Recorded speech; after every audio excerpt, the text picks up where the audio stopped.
All right. Hey everyone, this is Angela McCuiston of Music Strong. And I am Dr. Jen Kabbas of Tuned and Tone Performance. And this is the Tuned and Strong podcast. We are coming to you from various locations. and, as one does in these socially distant times. Yes. We'd have to do this anyway, but especially right now. especially right now. Yeah. So today we've got some interesting things to talk about. There was something that showed up in my Instagram feed, and it just hit home. We were trying to figure out what are the next things that we're going to talk about, and this one came up in a couple different ways. Yeah. So the memes that showed up, and they just started circulating. I'm like, yes, let's just talk about this. Yeah. So someone says, well, don't assume you know as much as a clinician just because you've taken some anatomy and physiology classes. And the meme that comes back with that is, don't assume that you know as much about wow, words are hard. Don't assume that you know as much about someone's own body just because you're a clinician. Right? So I'm just kind of curious about different experience that we have both had in dealing with this. And you know, I mean, it comes down, I think a lot of it comes down to ego. Yes. You know, we always want to be right. We always want to know the answer. And doctors and ego, I don't want to go too much into that, but you know, I mean, it does bring up a valid point that when you are living in your own body, no one knows your body as well as you do. Especially not a doctor who looks at you for 10 minutes and you have to describe it to him, and he's probably not paying that much attention. They're already charting something else. Right. So that's where I'm with that. Have you had any experiences with that yourself? Oh, so many. Share. Give us a story. Oh, so many. So there's varying layers of this, of course, and throughout, I think this recording we'll end up talking about, you know, of course, the physiological side, and then the music instruction and like studies, that kind of side thing too, because it's all pretty similar, I think. I always like to tie things together, but that's me. So. Yeah, so there's things that we've talked about before and kind of vented about, I think, a little bit in other podcasts, where it's we've been through enough in our own bodies that we don't really like being told, well, you have this problem, when we know it's not true or that the answer is not right. And actually, I quoted this to paraphrase this, I'm sorry, recently, like within the last 24 hours to somebody. I can't exactly remember the context, but this is something that I'm taking from a Strong Fit podcast, but I think I've said basically the same thing before. It's I always know when I'm right. I don't always know why I'm right, but I always know when I'm right. When I'm right.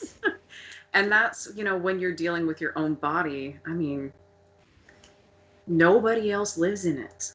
And so to have somebody, like you said, who's not been living with me or my condition, or, you know, anything that I go through on a day-to-day basis, and only sees me for maybe 10 minutes, that's a pretty tall order. It's hard. It can be very dismissive from them, but also from the other way around, it's hard to diagnose. I mean, you know, you're sitting in there in a master class or a trial lesson setting, and somebody has this big complex musical issue, and you can tell, well, maybe, you know, they're complaining about one particular issue that they don't like. Maybe it's their articulation, but they've also got air problems and embouchure problems and voicing problems, and you're going, I have 10 minutes to get this person to sound better, because that's competitive music world, that's what you have to do. And how do I get them to sound better with their articulation, which is their problem, when so many things are in the way? Right. So there's that end of it. There's also, if we're talking the first quote you have, right, which is the don't assume you know as much just because you took a class or did a Google search,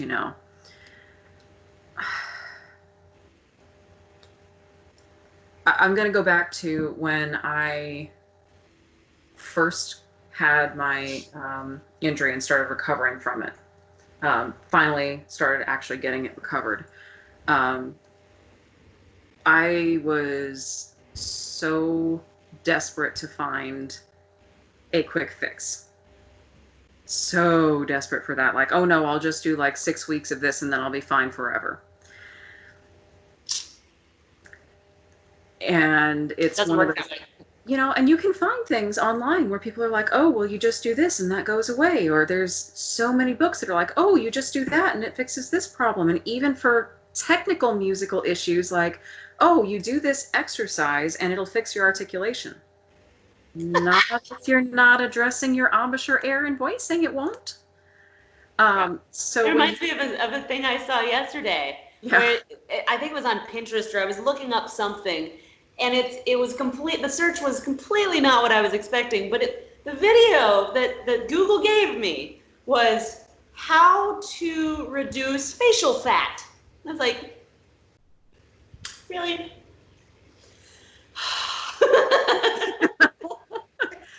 and there you can't spot reduce. Well, yeah, exercise for your face.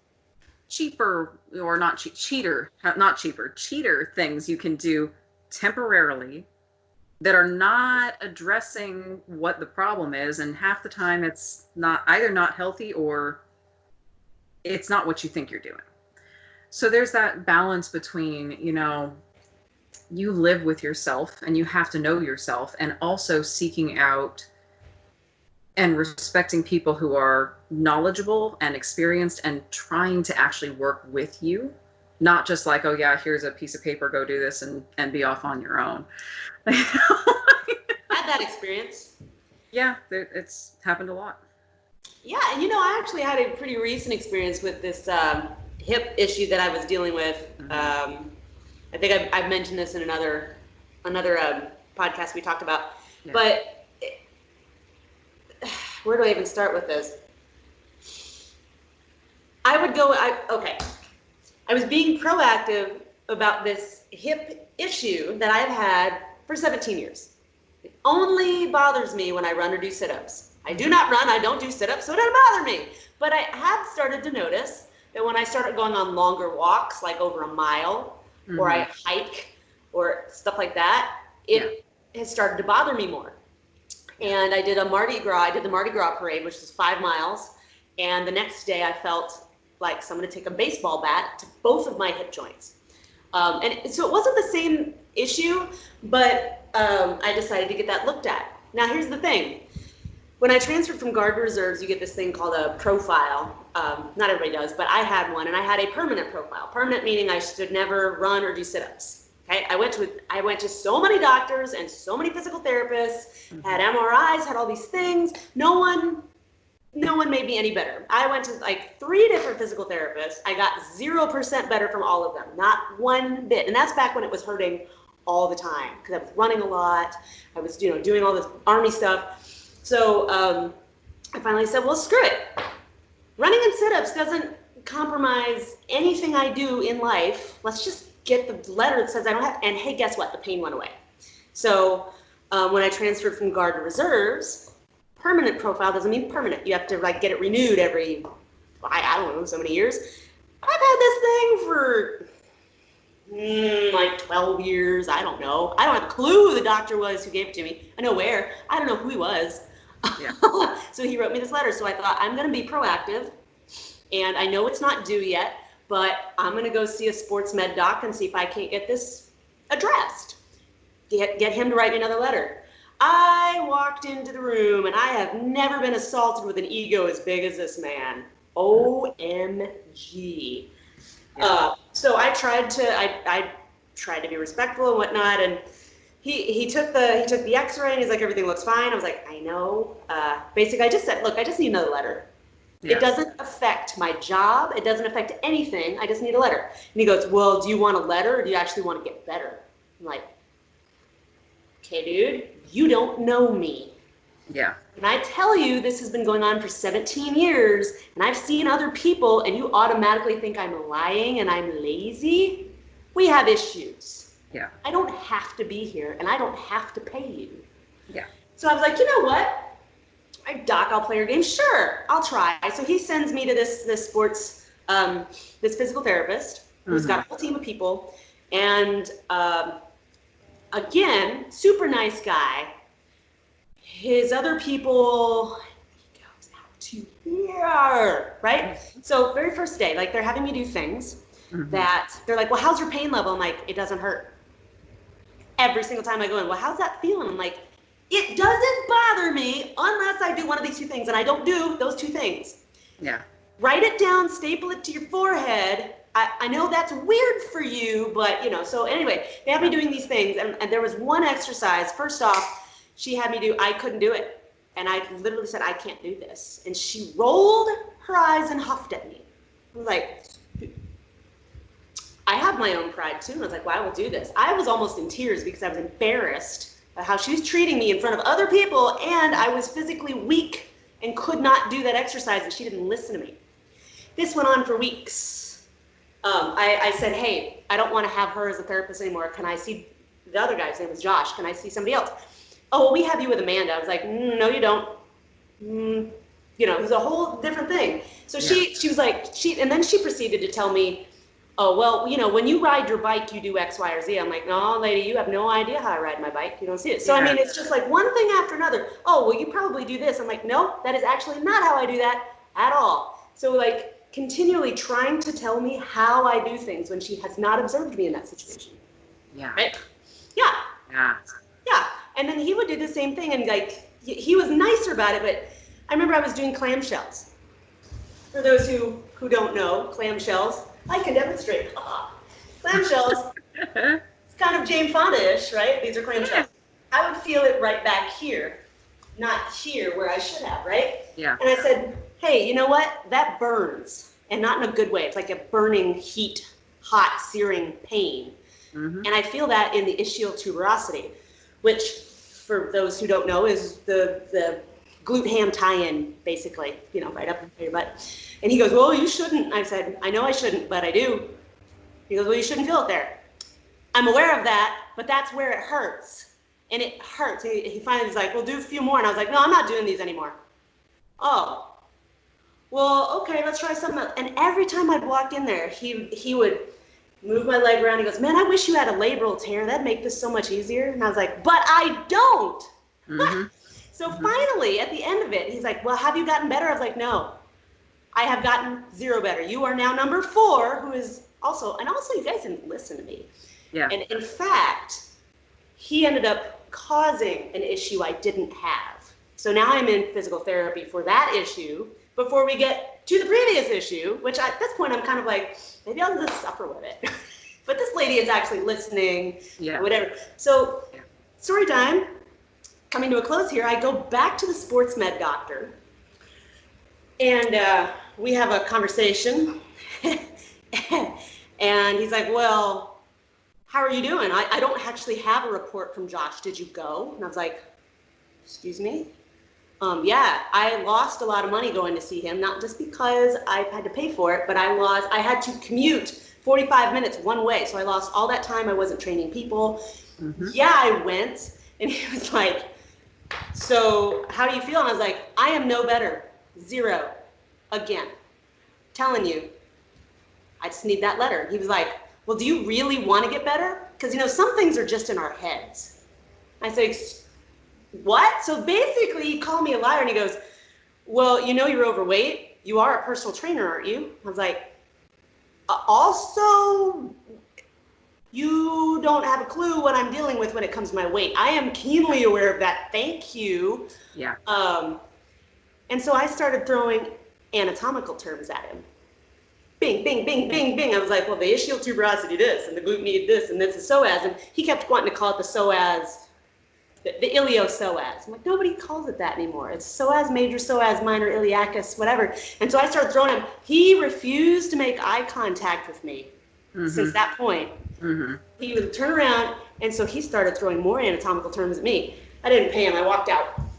Yeah. But I'm like, dude. I mean, that was like my biggest, and this was recent. This was like February. Yeah. Yeah. It still makes me mad. So I left them very nasty Google reviews. And the PT called and said, well, we're sorry you feel that way when, do you think we could? And I called them back and left another voicemail. I'm like, no, because now I'm in pain every single day, and I wasn't in pain when I saw you. Also, you didn't listen. You were disrespectful. You were rude. Yeah.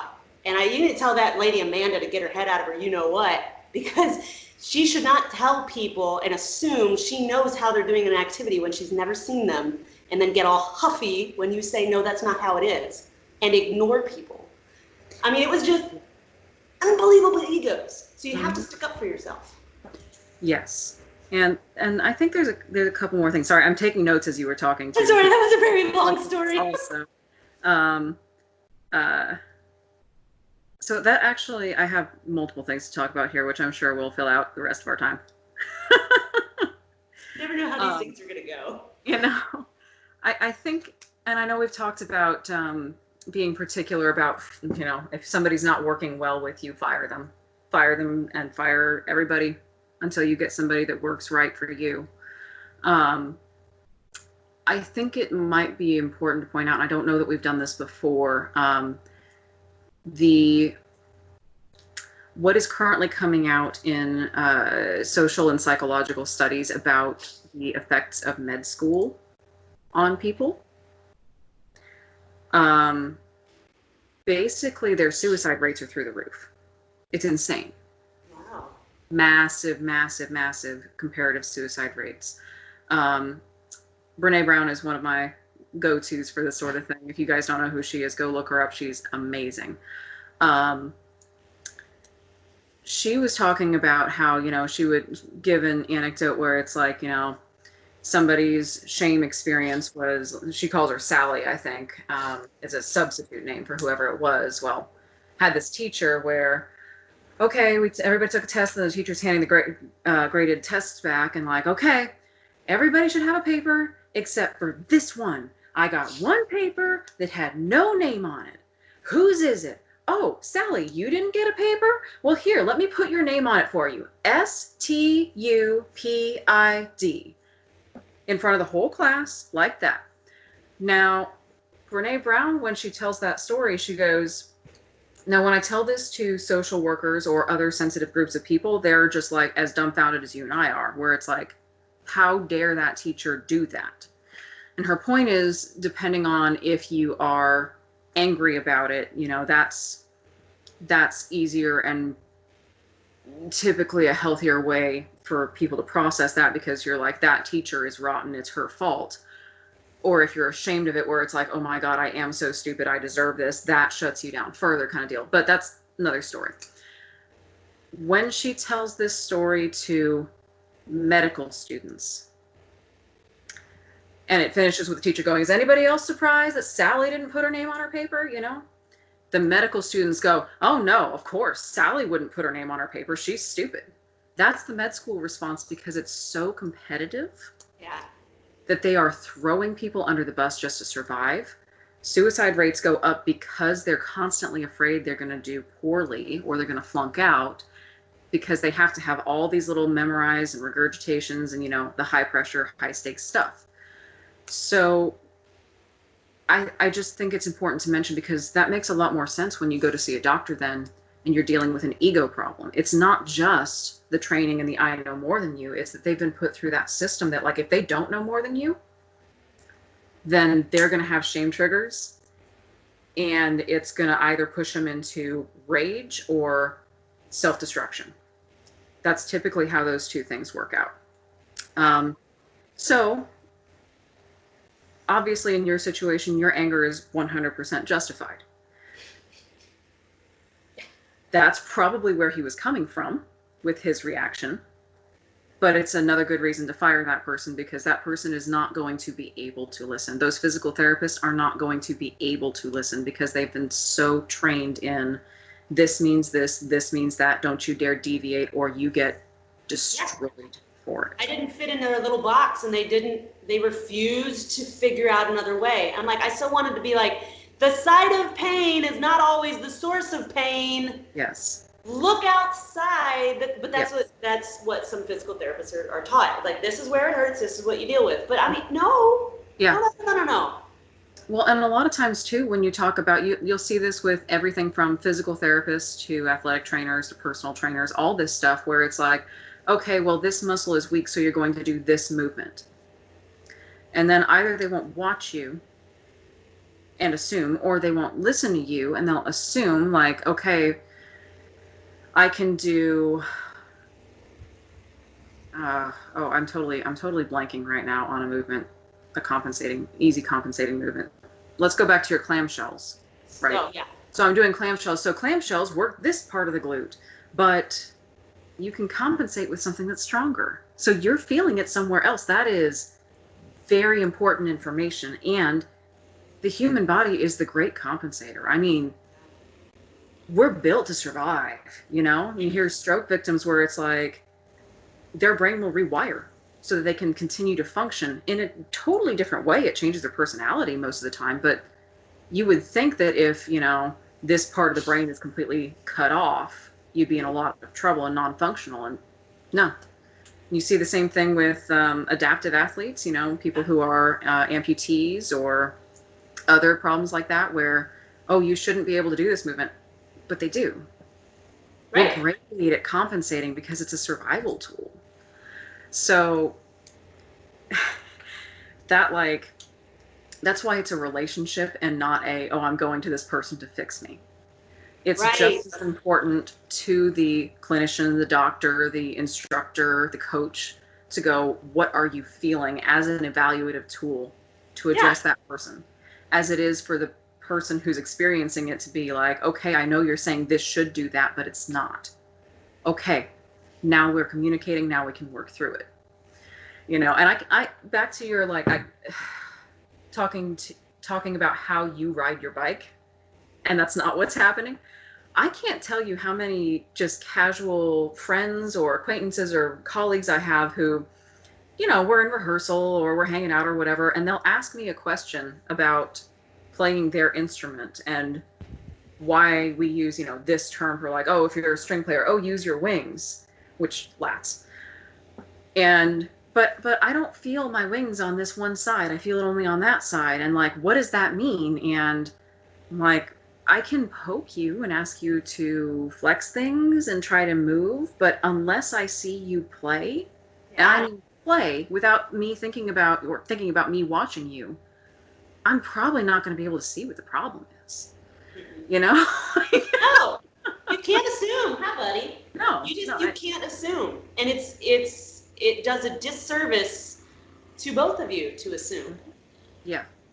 Now, if you want to describe to me what you feel, we can sort of kind of like, it's probably this, and you could try that, but it's not going to be the same as like, let's actually look at what you're doing and work from there. That's a major thing. Right. So, I know. I couldn't believe when she said that. I'm like, I didn't have a clue how I look when I ride my bike. What if my bike fit is all off? Because it is. And, you know, my frame's too small. It doesn't fit me, but I'm stuck with it right now. So there's all kinds of things that are wrong. But I'm like, well, it has nothing to do with his hip injury, okay? It doesn't bother me. And then the longer I went to see them, the more I couldn't ride my bike because things started to bother me. And I honestly, I'm not awesome always at sticking up for myself and firing people right off. I mean, I should have just been like, nope, out. But I kept going because I had faith in them. I trusted them to know more than me. Right. But it should have been a red flag when they didn't listen, and they continued to not listen. Yeah. And I started to get really defensive when I was going to be walking in there. I mean, that's like a clue. Hello, and then it's easy when it's somebody else. When it's you forget. I'm paying them. Mm-hmm. I can fire them and go somewhere else. It's my body. Yeah. Well, but we're also, you know, in a culture that is, you go to the expert in this thing for whatever it is. You go to the expert because they know and you don't. Right. And yes, the expert knows there's limits, but they know, but that doesn't mean that you don't. or that you have no factor in it. And the other way No around, two because, people are made the same. They don't function the same. They don't no, act the same. no, and we can't all know everything, even if we're specializing. We can't. I mean, there's plenty of things, like how many degrees do I have in clarinet? How long have I been playing? I'm good at what I do, but there's certain things that if my students ask me, like between me and, you know, one or two other colleagues, like, okay, if you want to know this, you come to me. That's my jam. I'm I'm the best at this.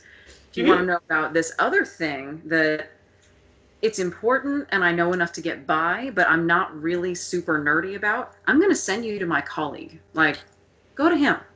He's really good at it. If there's something where it's obviously between what we know, he and I will talk. Yeah. And work together. But, like, we all have our limits. You know? You can't be a specialist in everything. No. You And know? the human body does not work in isolation. No. Your sleep, your food timing, like Yeah, all of that. your feet and how they connect to your shoulders, you know, like weird things that you wouldn't. Yeah. The body just doesn't work in isolation. You need multiple people helping you who are willing to listen. Willing to listen being the key there. You know, Yeah. I mean, and think about those practitioners that you end up staying with. Like the thyroid doc that I have, Mhm. I fired the first guy because he said, well, I think you just have low blood pressure. Did you get all the blood? Like I had to tell him stuff I wanted on my blood work. I'm like, oh, by the way, make sure you test for antibodies, ferritin, and vitamin D. And he looked at me like this. I'm like, put it on there. I'm paying you. Because I was like, I was sick and tired of not having a clue what was going on. Why was I so tired and gaining weight and my hair falling out and cold and no energy and blah, blah, blah. And I was like, I don't have time for your sass, doc. Like, come on, put it. And so when he made me sit in that room for like an hour, this is a tiny office. I waited on him forever. My blood work was sitting right there. I'm like, well, it's not like it's top secret and I can't touch it. It's my blood work. So I went over there and I'm like, this would be really funny if he comes in and sees me looking through his papers. Well, what's he gonna do? Fire me? Whatever, I'm gonna look at this. All my levels were all the way at the bottom. They were within range, but they were all right at the bottom. Yeah. So he comes and he goes, well, you're within range. I just think you have low blood pressure. And I went, I am not an idiot. Did you know? You're fired. Bye. Give me a copy of that too. So I took it and I found another doc. And I've been with him ever since. I mean, he also has hypothyroidism, so he gets it. Yeah. There's not that many men, much less men doctors, who have that. So, I mean, that was 2009. That's 11 years ago, I guess. Yeah. I still see him twice a year in Florida. Mm-hmm. You know, you find those people that listen. They get it. Yeah. I won't go anywhere else. Right. Yep. And having that trust, and especially over time, it's such a good thing. It's such a good thing, especially because once you have that trust and relationship built, you know, like, I'm not going to go, I'm so picky. I grew up as a dancer. I think we talked about that before. And I did all this physical stuff as a kid and somehow came out of it thinking that I wasn't fit or athletic or capable. And looking back on it, I'm like, okay, it was a PE exam. It was that, and the fact that I didn't like ball sports. Like, but that doesn't mean I'm not athletic. Same here. Same here. I never thought I was athletic either. But because of all of that experience, I'm like, no, and especially going through the injury, like, I know my body better than anybody else. So if anybody is going to work with me physically, you're going to be top notch, or I'm going to get rid of you. And I've walked out on people who didn't necessarily deserve it before, in terms of, like, not angrily or anything, not at them, but if I'm in a yoga class and I'm like, this is not the right instructor for me and it's doing me more harm than good, I'll walk out. I won't be like, you know, screw you or whatever.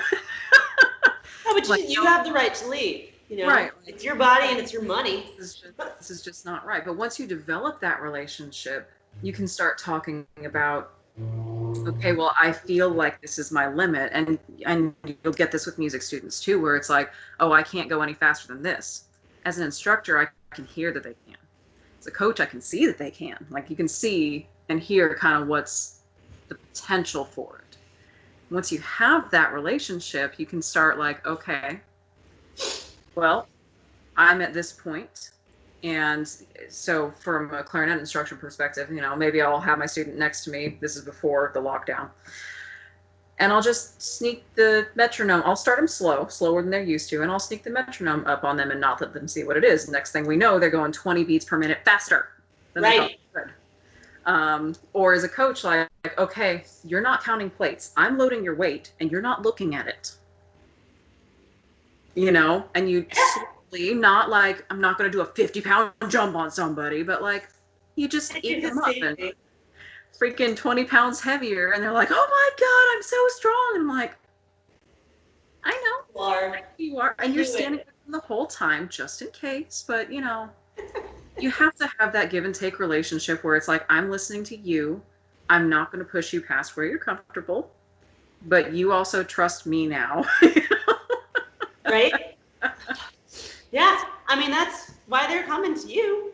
Yeah. Well, and I think the big moral of the story here is never assume that you know more about somebody else or about something than somebody else, no matter what position you're in. Like, we could all stand and listen to each other a little bit more, maybe.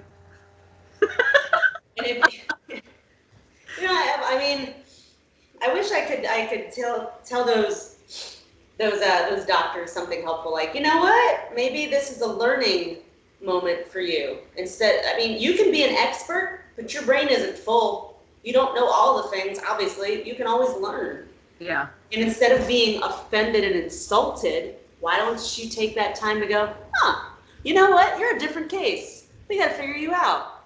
Yeah. Thanks for making me think outside the box. I mean, I got clients that just, of course, I've got one that comes in every week. Something else is wrong. I'm like, can you just have one problem? Does it always have to be something different? Like, it's totally, I mean, but you know, it's like, I cannot count the times I've said, thank you for keeping it interesting for me. You really are making me think. Mm-hmm.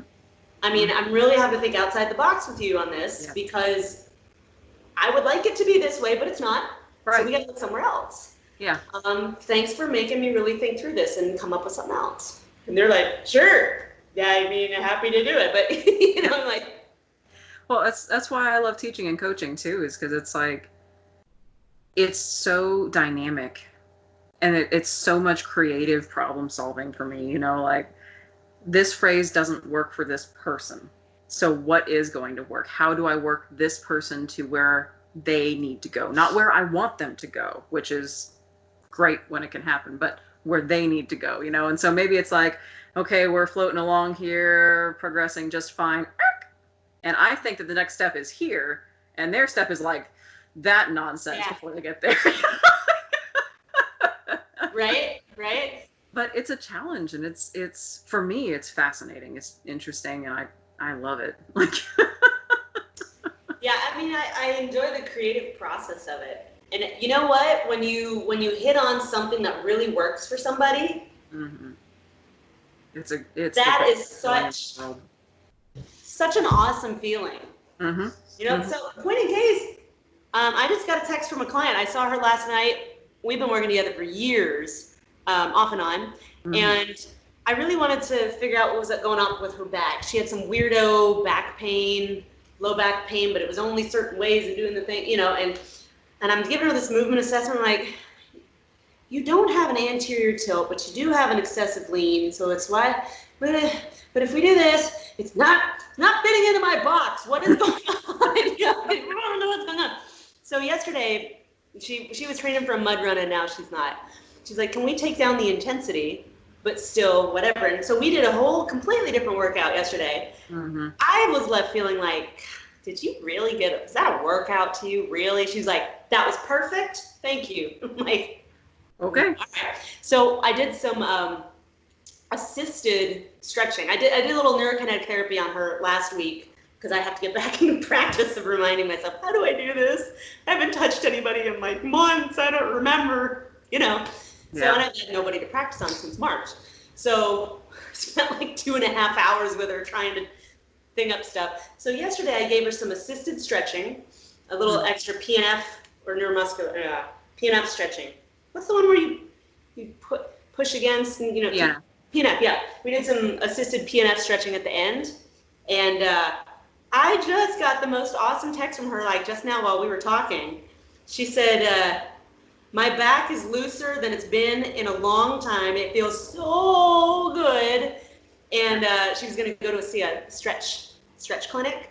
And I was like, "Hey, ask him about these 3 stretches that you did and ask him what he sees and whatever." I said, "Well, were you going to go to the stretch place?" She said, "I did, but my back was feeling great when I woke up this morning. A little tight, but not near what it's been. That's all you, my friend. Thank you." Yay! It's like those little moments you're like, I did something right. I do know what I'm talking about. Yeah. You don't have to know everything, but when you hit on it where it works, Yeah. And if you're not open to learning, Yeah. you're gonna miss that. You're not gonna be able to help people.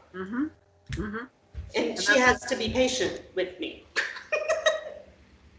Yeah, most people though, most students and clients I find are way more patient than I am with myself. I'm like, I want to fix you. Right. I can't. I just want you to be your best right now, and I want to give you the perfect thing. I know. But like I've got another client. She's got knee issues and rotational issues. She's got all kinds of stuff. But she's a former gymnast and a former diver, and she's hypermobile, like to the nth degree. And she wants to get stronger and also have that pain go away, which is funny because she's a beast.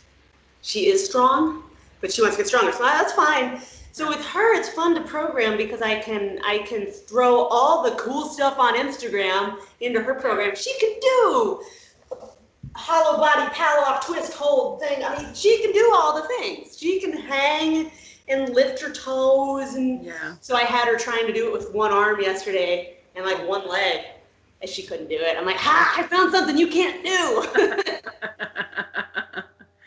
It was so fun.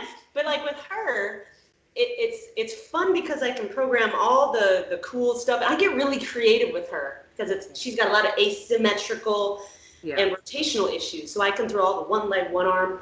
I don't know, for whatever reason, she makes me creative. But I haven't been able to figure out what's going on with her knee. It drives me nuts, but then I think, you know what? I don't know all the things. I might never figure this out. This is also, I'm not a physical therapist, I'm not an occupational therapist, I'm not an osteo. I don't have to know these things. We could try, and I might hit on something that's going to work because we're fixing other things. But it bothers me that I haven't been able to do that, So. But, it's also can be as simple, or not as simple, but more complex where it's like, okay, well, like you were talking about, just because that's where it hurts. And like we were talking about with the articulation issue, but you've got embouchure air and all those issues. Like, so it's going to most likely be that multi-layered thing. And maybe the multi-layer is she's got to go talk to an expert that's parallel to you, or maybe that's that she's got to get something else stronger before she can get the thing stronger that she needs so she can start working on it. Which, if we're going to circle all the way back around, goes back to that, like, those quick fixes, they're just, if you think about, and we'll do this as a separate topic, but I'll kind of splash this in there as a teaser, if you will. We, as performers, sacrifice so much of our lives to what we do. Most of the time, we don't choose exactly where to live. Sometimes we do, if we're lucky. Most times we don't. We obviously sacrifice a lot of financial income potential, most of us. We sacrifice a lot of personal time, personal life, friendships strained. Long-term relationship development tends to be delayed. And we're spending hours of our day beating ourselves up, oftentimes to the point of unhealthy whether that's in terms of our practice is no longer healthy, or in order to compensate for how stressful that is, maybe we're not eating well or not resting well. Mm-hmm. We do this stuff as a sacrifice to our craft. And then we don't want to work on the long-term physical stuff that goes with it. Like, you can spend years rebuilding your embouchure and your air support, but the low abs, those aren't critical. We can just skip the gym. Guilty as charged.